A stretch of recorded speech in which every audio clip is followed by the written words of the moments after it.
Hello! Today's stories come from r/AskReddit.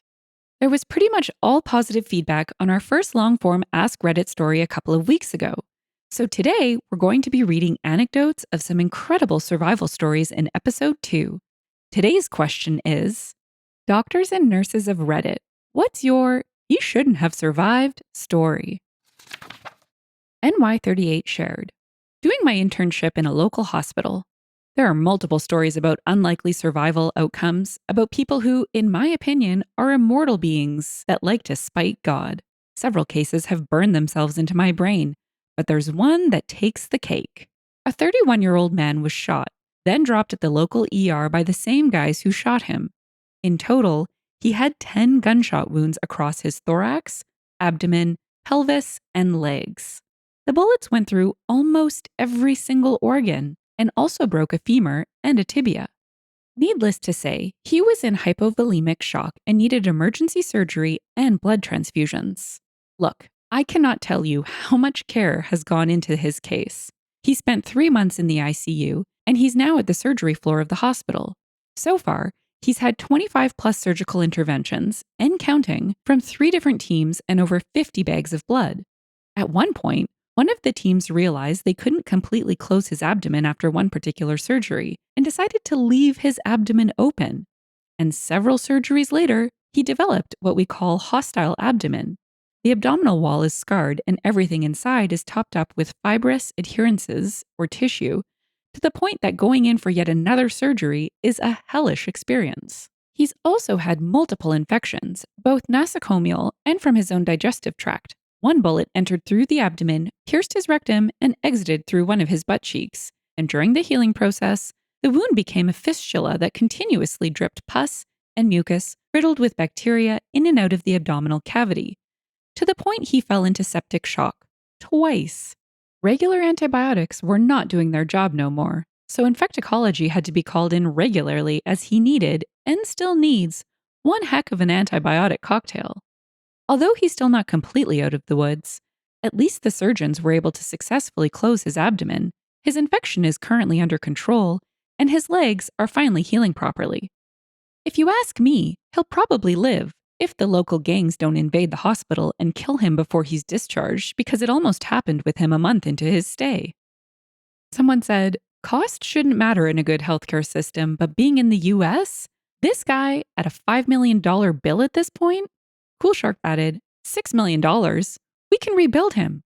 We have the technology. We can make him better than he was. Better, stronger, faster. Sensitive Lobster asked, the person that shot him took him to seek medical attention? I know the person didn't accidentally shoot him, because how do you accidentally shoot someone 10 times? I'm just confused why the person that shot him brought him to the ER. OP replied, to my understanding, I only got to talk to him twice, and most of this info was input from the hospital psychiatrist. He's part of a crime gang, and he owed money to another local gang to the point he was being pressured to pay up the days prior to his shooting. My best guess is that things got out of hand. They shot him in a confrontation, realized they wouldn't get the money if he died, and decided to drop him off at the entrance of the ER without showing face. Sir K added, and they thought they'd get money out of him after one heck of a hospital stay? OP added, it's probably the reason why they never showed up again to pressure the guy into paying, aside from when they tried visiting him in the ICU.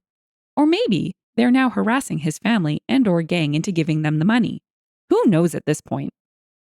Super Tumor suggested, probably because they didn't want to deal with a body. Sensitive Lobster 60 said, so then why shoot? Super Tumor said, they wanted him dead most likely, but didn't want to deal with disposal. Happens all the time. OP added, sounds weird, but we've seen this happen before. Guy gets shot, stabbed, run over on purpose. Perpetrators have an oh shite moment, then rush him into the ER in a panic. Sometimes they throw the poor dude's body right at the entrance. Sometimes they escort him in. Sometimes the perpetrators get arrested, sometimes they don't. And sometimes the guy is dead when they get there. And sometimes, like in this case, he gets to live some more. Doctors and nurses of Reddit, what's your "you shouldn't have survived" story? Toxinogen shared, we had a guy come into ER because he was feeling kind of dizzy and out of breath. They ordered a standard array of labs, and when we, the lab, drew his blood, we noticed that his blood seemed really thin and watery. That was because he had an effing 2.7 hemoglobin. For those of you who know hemoglobin values, I swear on my mother I am telling the truth, that this man was both walking and conscious when he came in. He even argued about being admitted overnight. We couldn't even get his sample to run at first. We had to frack with the sensors for it to register. For those of you who don't know hemoglobin values, it's basically measuring how much blood is in your blood, and therefore how much oxygen is capable of being carried throughout your body. Normal hemoglobin is roughly 12 to 16 or so, depending on age and gender. Below 10 is where they start considering the possibility of transfusion, and below 8 is considered critical. A 2.7 should be dead. Edit 1. Since a lot of people have asked, the ultimate cause was severe alcoholism. His liver and pancreas were starting to shut down, so long-term alcoholic anemia coupled with poor diet led to his HGB dropping slowly enough that his body was able to adjust. He survived and was transferred to another facility after transfusing a few units, but probably won't live another 10 years because of the damage already done. Edit 2. Some unit conversions for different countries' standards.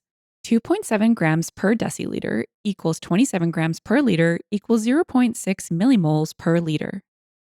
Dotson Tay said, "Nurse here, that's literally insane. I can't believe this man was breathing, let alone arguing about being admitted. People amaze me every day." OP replied, "Like 3 different doctors called the lab to ask if we were sure it wasn't an error. I drew him myself and he was completely alert. He looked ashy gray and kind of sickly, like maybe he was getting over a bad flu, but was walking and talking just fine."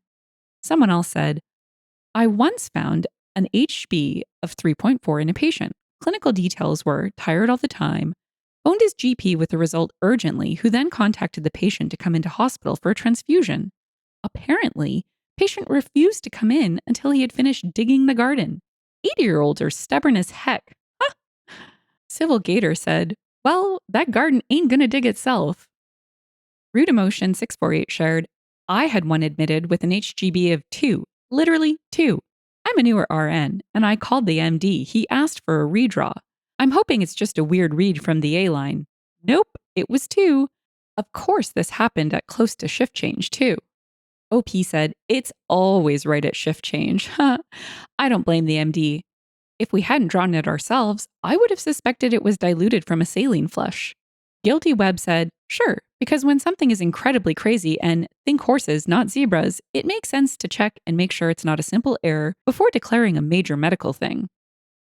Doctors and nurses of Reddit, what's your "you shouldn't have survived" story? QVD1 shared, "Finally, my time to shine. Hematologist here. I deal with leukemias, lymphomas, unexplained anemia, that kind of stuff. My favorite story to tell is of a patient. I'm going to call him Mr. X. Well, Mr. X is a 38-year-old patient who presented with swollen abdomen, extreme fatigue, peripheral edema, and multiple enlarged lymph nodes. To paint a mental image, imagine a huge purple potato with toothpicks for limbs and inflated gloves for hands. Wasn't looking human at all. After a lymph node biopsy, the diagnosis came: Hodgkin's lymphoma, HL. Now, HL is one of the few curable diseases if treated correctly. 6 to 8 rounds of chemotherapy. However, the subtype was rather aggressive and with poor prognosis, so his chances were grim, to say the least. One course of chemo is about a month, but seeing his status not improving after 2 weeks, half a round of chemo, he wanted to be discharged to die in his bed in his home. So he calls his friend to pick him up and off they go. 1 month later, a healthy-looking man, fit, groomed, approaches me and tells me he'd like to continue the chemotherapy because he's feeling great. I had no idea who I was talking to until he introduced himself as Mr. X. My jaw dropped to the floor and I sort of rushed to schedule his next rounds of chemo. I asked him what changed his mind about staying, and he tells me that on the way home, after about an hour on the road, he's got a weird appetite. So he asked his friend to pick up about a dozen cans of Spam, the European equivalent at least, and he just devoured them on the way home. Seeing that, his friend told him when they get home, "Well, X, if you can cram that crap in your stomach, I'm pretty sure you can take at least 2 more rounds of chemo." So there he was. the living proof that spam changes lives. So at the end of chemo, 8 rounds, he had what we call a complete response CR, a CR that lasts to this day, 5 years later, pretty much equivalent to cured in his case. No idea why I feel proud about his accomplishment, but it's one of my favorite stories to tell. Mickey Bear said, "Had the same cancer, same type, same rounds of chemo when I was 16. Why didn't anyone tell me about spam?" Ashley894 said, "So you're saying that he was cured by cured ham?" Basic Desire said, "No, the ham was cured." Golfball DM, "What was the ham sick from?" Basic Desires, "It was hamstrung, of course." Doctors and nurses of Reddit, what's your "you shouldn't have survived" story? Throwaway Did TRT had this to share. Not a doctor or nurse, but my dad, in May of 2019, got hit by a train on his bicycle. The police report said it was going 80 miles per hour. When he got to the hospital on the first day, the doctors basically told us to prepare for his death. His blood pressure was dropping like crazy, but they cut a hole in his stomach, and that seemed to stabilize things for the first night. He woke up a few weeks later and had broken all his ribs on the right, some on the left, both collarbones, his right arm, collapsed both lungs, and had a traumatic brain injury. After he woke up in the ICU, he was acting pretty crazy. The doctors told us he would never return to his job or regain the level of intelligence he had pre-accident. Eventually, he left the ICU, went to general ward, and then 2 rehabs. He left the second rehab early. By August 2019, he went back to his job as a VP. His speech was still slightly impaired at this time. In December 2019, he bought a new bike. As of today, he seems completely normal. Long shot, but if you were one of the first responders for this accident, I would like to thank you from the bottom of my heart. Whatever you did on that first day probably ensured that he got to live. Red Fox said, "So, poke a hole in him and let the air out?" OP replied, "I think you were responding to my comment about the first responders? I meant the actual first responders. Police, EMT, EMS, and ER staff. They obviously provided immediate care prior to that first surgery for his blood pressure, but I have no idea any details on that." Yoshi in his right foot said, "I think they meant this part. His blood pressure was dropping like crazy, but they cut a hole in his stomach and that seemed to stabilize things for the first night." Red Fox replied, "Yeah, honestly curious the medical reasons that helped his blood pressure." OP said, I see.